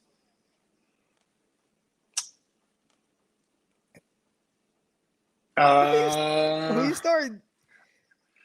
I already saw you yesterday tweeting that stuff out. If against the Colts, give me Jimmy G. Oh, that's spicy. Okay, I know. Hey, I can't wait to catch the heat. Fire him off on Twitter. You guys, fire off in the chat, man. You guys go. Matter of fact, and Twitter too, at Greg Pinelli, and tell him how stupid he is. Hey, so this is the reason why I would go with, and then the next question kind of ties into that. All right, but this is the reason why I would go with Trey Lance. One, we've been watching Jimmy Garoppolo turn that down. He's good. It's barely picking up. He went and hopped on the iPad right away, and you can barely hear it. You can barely hear it. All right. So when I look at Jimmy Garoppolo and what he's supposed to be in theory, right? He's supposed to be this sharp, efficient quarterback, and that's why he's starting over Trey Lance. I don't think that's what we've necessarily been seeing from him. I think there's been a lot of stagnant times with this offense, as well as yesterday there was some I don't even think yesterday was stagnant times. I think they just kept missing on opportunities on fourth downs. But the offense actually moved very well. I think I saw something that was like 8 out of 10 drives, they moved into the other team's territory. So they were moving the ball fine. Even with all the penalties, I kept thinking like, damn, holding call, that's a drive killer. Then it's like, boop, boop, boop, first down. I'm like, damn, that was easy, But I think in theory what Garoppolo is supposed to be and what I was expecting him to be this year when he's the guy, right? He's the starter. I don't feel like I've gotten that. So from that standpoint, if I'm going to get stagnant play, why don't I go with the guy who, again, offense yesterday did not generate the points that I would like to see, but still it's like, well, this is the base level of it. Almost 300 yards of offense, almost 100 yards rushing, 200 yards pass, like that. Like that's the starting level of what Trey Lance is. So I would go with Trey Lance. Here's another question. This is for you. I was about to say, hold on. You were talking about all that other stuff. You didn't even give me a chance. You were talking about all the other stuff right now. I said, going straight to that question. You just made me. You cut me off and said, "Who are you going with?" Yeah, I'm gonna start firing them back to you. Yeah. So here we go. So why do you think Kyle Shanahan might be reluctant to stay with Trey Lance, and why would he go back with Jimmy? Is it just along the lines of what you just said, which is you feel like if we're gonna be able to run Kyle's offense, Jimmy gives you the best chance to win utilizing that offense? I think that's what Kyle is comfortable with. And again, it's like he's teaching Trey Lance almost a whole new offense, basically, that's separate than what he's been giving Jimmy, when Trey Lance, again, can do the same shit as Jimmy under center anyways. It's not like he can't take the damn snap under center. He's been doing it. He did his whole college career. So, I think that he's handicapping himself. Kyle is handicapping himself, because if you can learn the plays in the shotgun, you can certainly learn the plays under center. Just step your ass up 4.5 more yards and take the ball from under the center. That is, in my opinion, like Kyle's offense is more effective under center. You see it with Jimmy all the time. Play action on a quick 5, boom, across the middle, hitting him in the holes, chains are moving. How many times did you see that yesterday, where it was almost a throw on time across the middle? Everything was shotgun and a lot of improvising going on. Everything was shotgun. It was like nothing really on time yesterday. It's hard to get in a rhythm. And do you think that's offense, a lot of that is rhythm.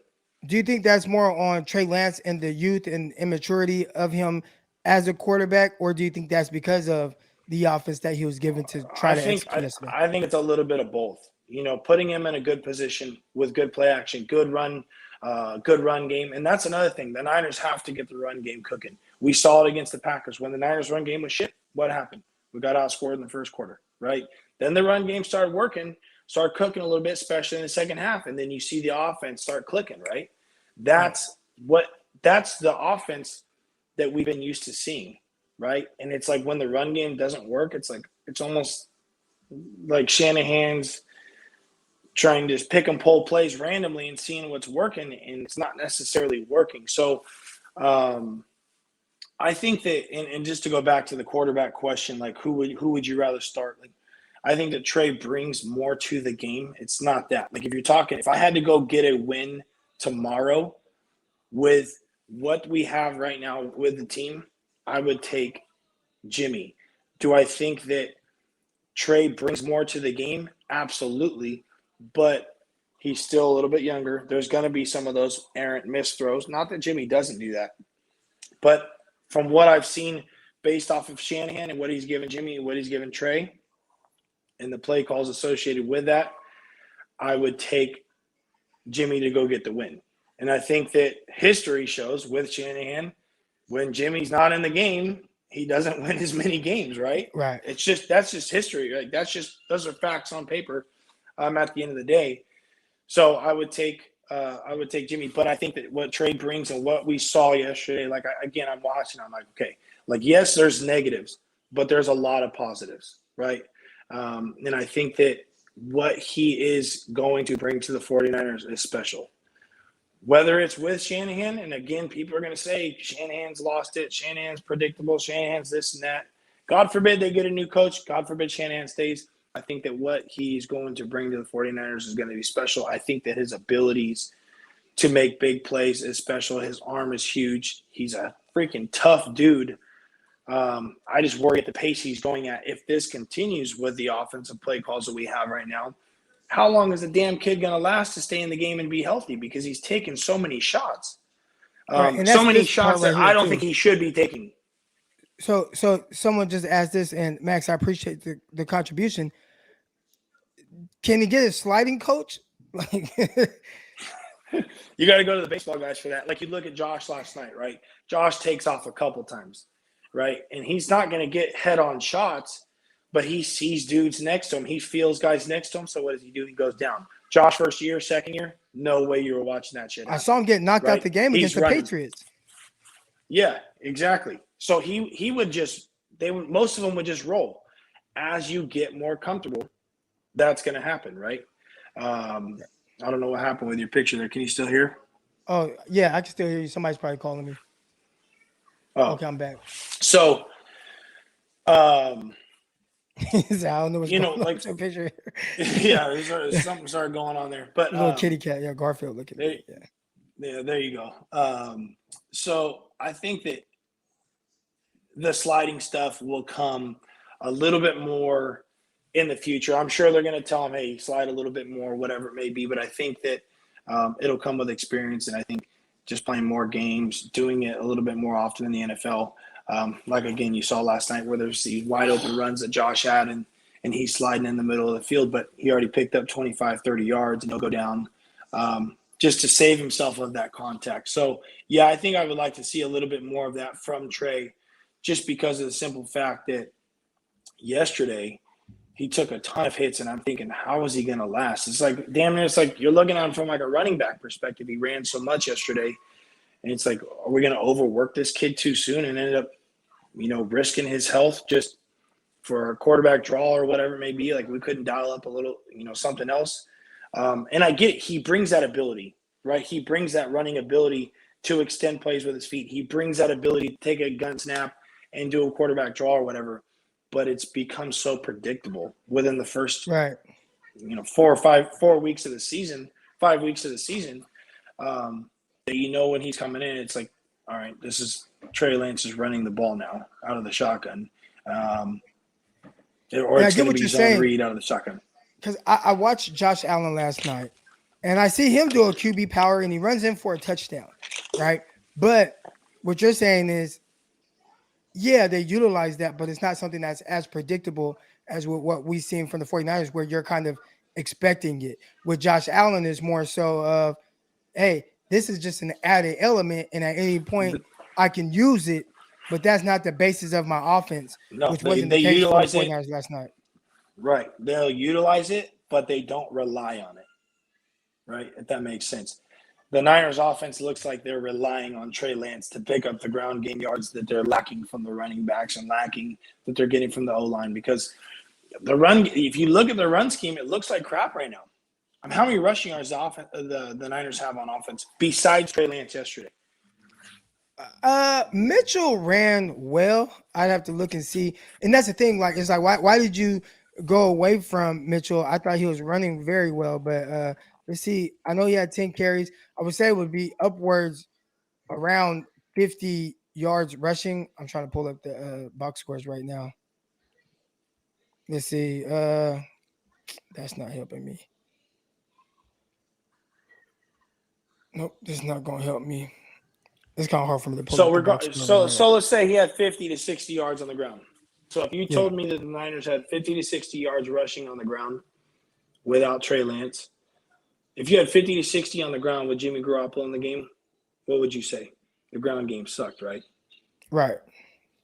So with Trey Lance bringing added yardage on the ground, or that ability to add yardage on the ground, like that's sexy, right? Like, if you would, that is what people are excited about. But if we're relying on it, and we'll get to this question. I see this question right here. If we're actually relying on it, I think that's when it's going to become an issue. Like, I would like to see Shanahan utilize Lance like Dable's utilizing Josh, or like they utilize Mahomes, and instead of just relying on his run game, let's make it an element, have a little element of surprise. Like, there's no surprise right now with Shanahan's offense. And I see that question right there that Allen actually developed. I don't see Trey developing.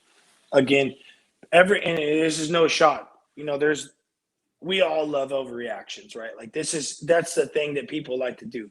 Croc is the overreaction king on Twitter. He likes to fire him off. He overreacted on Josh Allen. Now you got to go back and eat his words. Yeah. He was firing off tweets from Josh. I actually have learned from that situation. That was a big teaching moment for me, where it's just like, I'm not judging these guys off of a throw or a game or even one season. Like, it really was Josh Allen that put that into perspective for me. And if you look at, like, Josh got paid this offseason. First game against Steelers wasn't so hot, right? Second game, it was just mediocre. Then the overreactions come. Should he have been paid? Should he have been this? It's not the same Josh Allen, blah, blah, blah. And then the last 3 games, everybody shut their mouth about it. Like, nobody said 100 points a game because he's making plays. MVP. Yeah. Right. Like, everybody is quick to forget, the few BS throws that he made in the first couple games. And like I said, that comes with success, and it comes with big plays and playmaking ability. Like, those things are going to come with Trey. If you expect a kid, like, he's played a game and a half now, a game and a half in the NFL, and if you're going to base his development off the game and a half in the NFL, then you're not going to see a lot of quarterbacks develop, and you're not going to think a lot of quarterbacks are developing.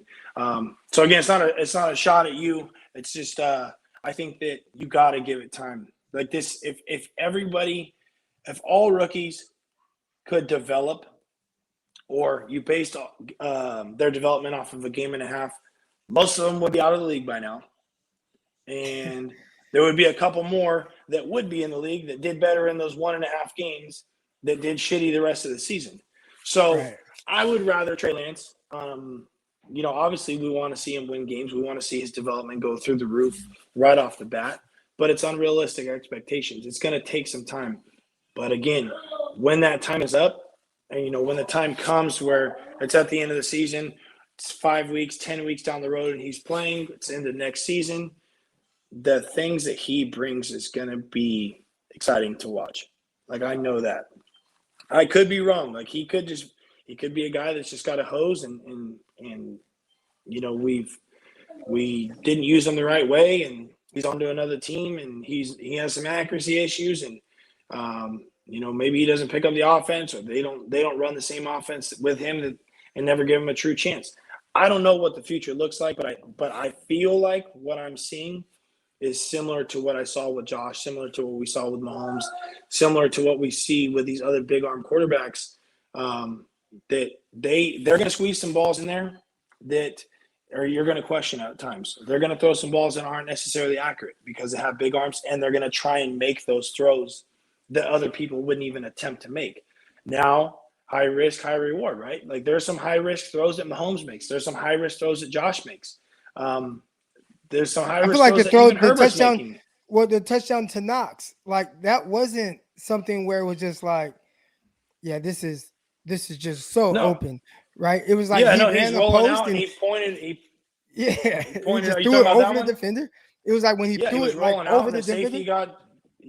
he was coming back to the sideline, and Josh is rolling out, and then he points him, and Sorensen got caught with his feet in cement, and he pointed him up the field, and they ripped it up the field. Like, I don't foresee Jimmy rolling out to the right and throwing a ball on the run 50 yards down the field for a touchdown. I could very well be wrong, but I haven't seen it yet. So Trey Lance brings that element to the game, right? Trey Lance brings again, I still want to see more under center play action on him. I think the under center play action with his arm talent, you get those deep crossers coming. You get the deep digs, the basic routes from the inside. You're going to get those posts across the middle of the bender routes and seam routes. And a lot of that play action in the run game, I think, will help that. You put them in the gun and it's just drop back and pass it. The defenders, when we do this play action out of the gun, like you watch the linebackers, all of them were freaking pass dropping yesterday. As soon as they saw them do that, like they were all pass dropping. They knew right away. They're not stupid. They're looking at if the O-line pass sets right off the bat, they're dropping, right? Or if they're watching the quarterback, but they see the O-line just sitting there, they know they can get back because they know it's a pass right away. So, I think that let's pump the brakes on the development stuff, because I think that we got to give him truly at least a year in all reality to develop. There's going to be some ugly games. There's going to be ugly throws. I don't think yesterday was an ugly game from him. There's going to be games where he's going to throw multiple interceptions, then that's going to look ugly. And then everybody's going to criticize him as well. But got to try and find the positives from it, I think. And I think there's plenty more positives to take from that game yesterday than negatives from Trey Lance. Again, that's right. Kyle Shanahan and the offensive line, and even the receivers, they got to help him out. And that's the bottom line. Did you see his parents, how they were kind of looking, when taking shots? What did you think about the reaction? I saw the mom kind of like, I see the dad sit down, and he was like, I couldn't get a read on. Yeah, no, it takes me back to, like, we were talking about it this past week with my mom. I remember my mom at the games, and at the time she'd always be, did you hear your mom? My dad would ask, did you hear your mom screaming in the stands? And I'm like, no, it's too loud. You can't hear, whatever it may be. But then I go back and watch the tape from even like high school or junior college, and I hear my mom like, Greg, run, throw, all this stuff where she's screaming. And it's like a nervous wreck the whole time. Like, I sit with quarterback parents when I go watch these games. Like, quarterback parents, for the most part, are a nervous wreck the whole game, right? Because the ball's in their kids' hands every offensive play, roughly. And so they're just constantly on edge. Like, I can imagine the anxiety, obviously, that they're dealing with, especially there's added pressure now. Your kid's got his first NFL start. He's playing against a badass team in the Cardinals. And some people are saying, they're not badass, but until proven or until further notice, they're a baller team. And it's him fighting for basically to continue on with a starting job. So there's these added emotions and added anxieties. And then you watch your kid out there who's, 21 years old? Just turned 21. Just turned 21. Quarterback to ever start a game. There you go. And you got J.J. Watt's big ass chasing you around all over the field, and all these all-pro defenders. And yeah, there's gonna be a roller coaster of emotions that are going. But it's always funny to watch the parents. And I saw that Texas A&M kid. Did you see that kid that made the kick, and you see his family like holding hands and his girlfriend's yelling, and then they fall over and they're crying. It's obviously you know as well as I do, Croc football is a game of emotions on all fronts, whether you're playing or whether you're in the stands watching it. Right. All right. Here we go. And then last question from Tyler. He says, for both of y'all, what was the most impressive throw/play you saw from Trey Lance yesterday?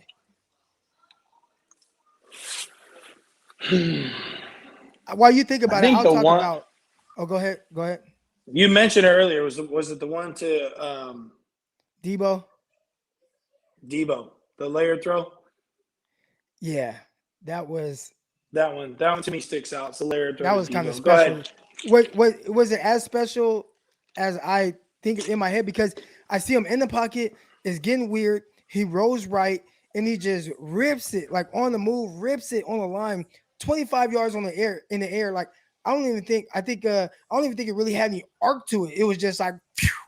And then it just like when you look at the replay and you see the DB's hand and it's like it goes right over his hand and Debo just boom plucks it out the air. And I was just like, damn, like that's the next level throw that we're talking about, right? Yeah. That's the one we're talking about. That's that layered throw. That's a hard throw to make. Like people don't realize how hard it is. It's easy to throw it over somebody, but it's another thing to throw it over somebody with some serious velocity and turn that thing over. And it, in my opinion, it's the hardest throw to make. It's the hardest throw to teach kids to do. It's the hardest throw to touch. And so with, again, his development, the gunslingers, the guys that rip the ball, those layered throws are a little bit harder because they like throwing the fastballs. But as they reel it back a little bit, he gets more comfortable. You're going to see more of that. And that's fun to watch. And then I said, like, really, like, just the most impressive, like, from what I was looking for. Because in theory, I know, like, well, he is able to get on the move and rip off those type of passes and do those things because he's a special talent, right? So it's like that was great to see, or it was just like, oh, that was nice.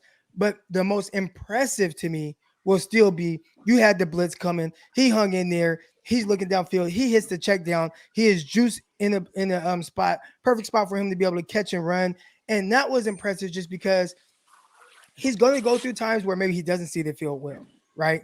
But in the times where it does process and it does click and he does make the right read and he does hit that check down, which I did not really see him hit last week, right? Against when he came in the second half. It's like I saw you, like, you pushed the ball, you missed that guy, like you missed that opportunity. So I wanted to see, like, does he hit that more often now? And him making that throw under pressure with guys coming down on him, about to hit him, and then going through and processing and boom, hits the check down. That was the most impressive play. Maybe not so much the most impressive throw, but just in the sense of, like the guy said, well, he's not going to develop. Josh Allen developed. But when you look at plays like that, it's like, okay, he's developing. It's heading in the right direction. So that was extremely impressive to me. Yep. Yeah.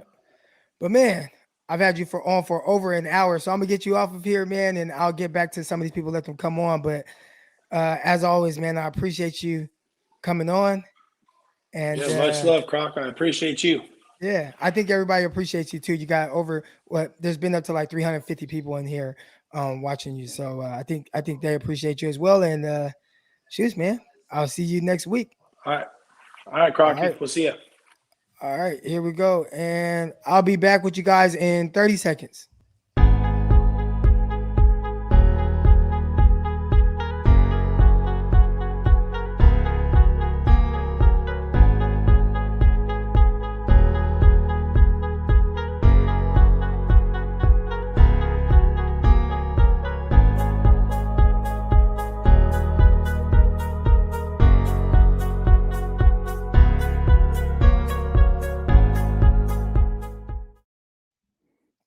All right, guys, we are back. And you guys know what I like to do, man. I like to give you guys the opportunity to kind of speak your mind, talk a little bit. All right, so we'll keep it going for about 15 more minutes or so. Got a lot of people in here, over 300 people in here. Make sure, if you haven't already, make sure you guys subscribe. Hit that subscribe button right now if you're not already. All right, there's over 300 people in here. Hit the like button, because I know my likes, I don't have 300 likes. Make sure you guys hit the like button right now, real quick, for another 15 minutes, because I'm pretty sure I'm supposed to be a parent and kind of tend to the kids. They're off today from school. I don't know why. Some kind of fake holiday. But if you want to come in and you got something on your mind, boom, There's the link to the chat. A lot of you guys have been extremely active in the chat. I appreciate that. We got love coming from Puerto Rico. That's what's up. My son, he's half Puerto Rican. his mom is actually, she's Filipino and Puerto Rican. So he's half black, a quarter Puerto Rican, quarter Filipino. There we go. All right, but appreciate the love from Puerto Rico. All right, got a super chat in here. I'm just happy I saw an out route that wasn't picked off or about to be. That needs to start. Yeah, and a quick out, right? Like quick out, boom, timing.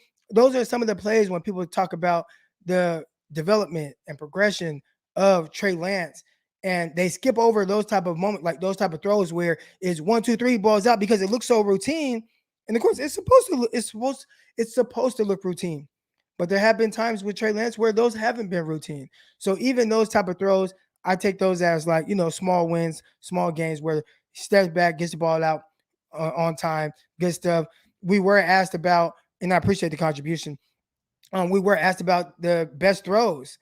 And I saw a lot of people in the comments talk about the throw to Ayuk. Terrific ball placement outside. Pressure down. It was third down.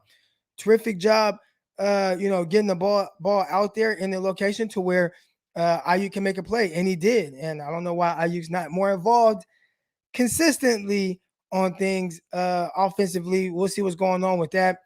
But let's see.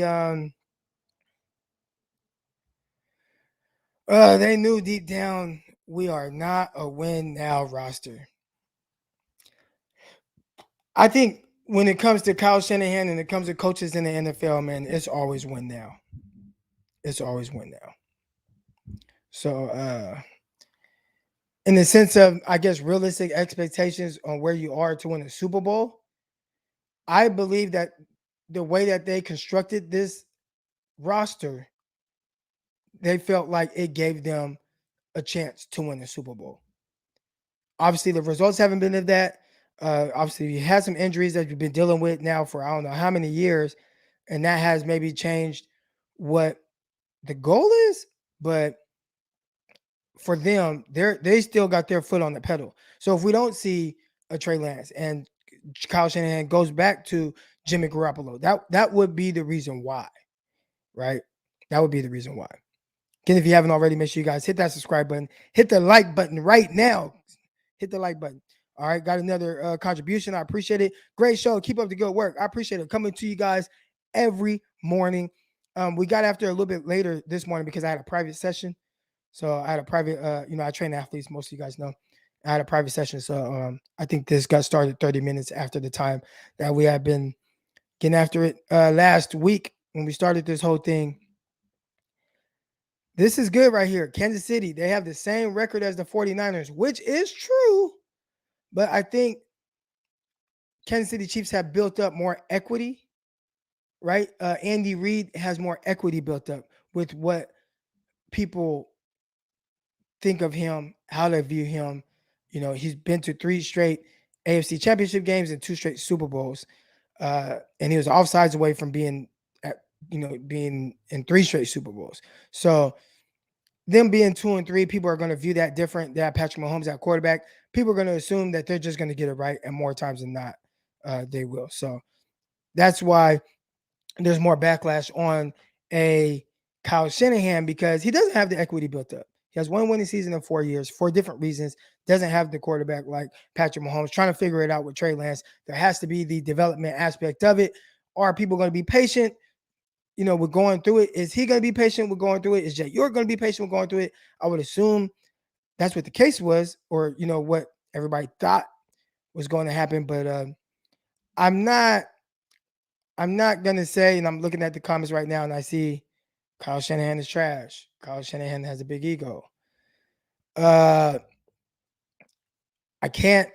don't want to say I can't disagree. It's just, I guess at this point we just gotta wait it out and see, because it does look weird right now. But maybe in a few weeks, has a bye week, comes out, punches Indianapolis in the mouth, wins that game, 3-3, maybe things start to look a little different. But man, guys, we've been here for a while. I think that's gonna do it for today. We'll be back tomorrow morning. 6:30 Pacific, 9:30 Eastern. I appreciate everybody that came in here. I appreciate all of the contributions that I received today. I hope you guys enjoyed Greg. Again, he's back here every Monday. Tomorrow's show is going to be a little normal. Wednesday, we got Whiteout Wednesday with my guy Jasper Rose coming on. He's going to talk about the receivers and everything that's on his mind with the 49ers. But until then, I'll catch y'all next. Like, subscribe, listen to Locked On 49ers, listen to Locked On NFL Draft, Underdog Fantasy. Download the app, promo code Crocky. You won't regret it. Peace. Intercepted. It is picked up by Eric Crocker over midfield. He'll run it all the way into the end zone. Touchdown. Croc Talk TV podcast. Peace.